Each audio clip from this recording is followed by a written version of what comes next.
No, it's not, but now we have better news from Elisa and Dr. Mike. Oh, and it has to do with chocolate. How many of you still have some chocolate at home in that heart-shaped box? Americans spent more than $320 million on chocolate for Valentine's Day.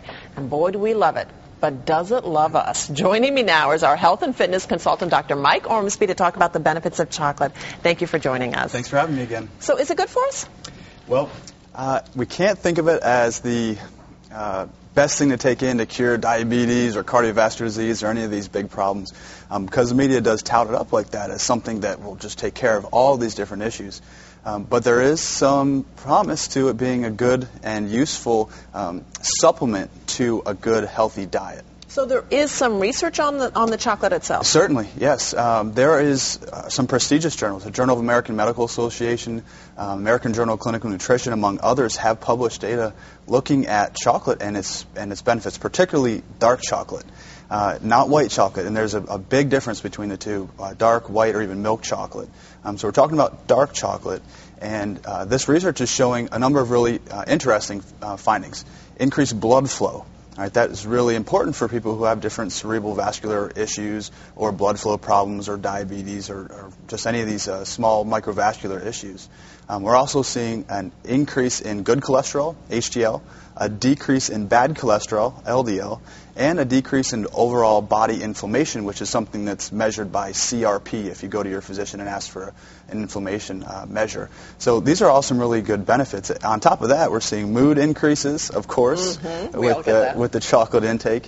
And combined, it is pretty powerful. That's only the dark chocolate, not the milk or the white, which includes a lot of milk and sugar, right? Right. So now we're not talking about going to have Twix or different brands of candy bars. It's really limited to dark chocolate. Pure dark chocolate. And how much then are we talking about? Well, the research is looking at usually an ounce to an ounce and a half.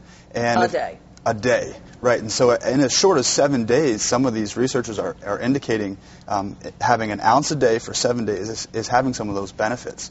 But you have to be eating a healthy diet as well, which is the catch-all. Right. So it can't be supplemented into a poor diet. It needs to be a foundation set and then include the dark chocolate. 1 ounce a day.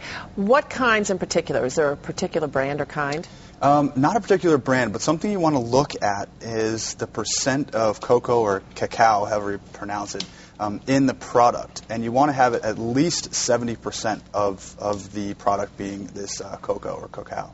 Okay. At least. And be mindful that it has calories. So if you're going to consume it, reduce from somewhere else to keep your calorie count on track or to continue your weight loss goals. All right. Thanks so much, Dr. Ormsby, for joining us. Thanks. We appreciate it. And you can ask Dr. Ormsby any fitness or nutrition questions. Just email us at news10@4wten.com.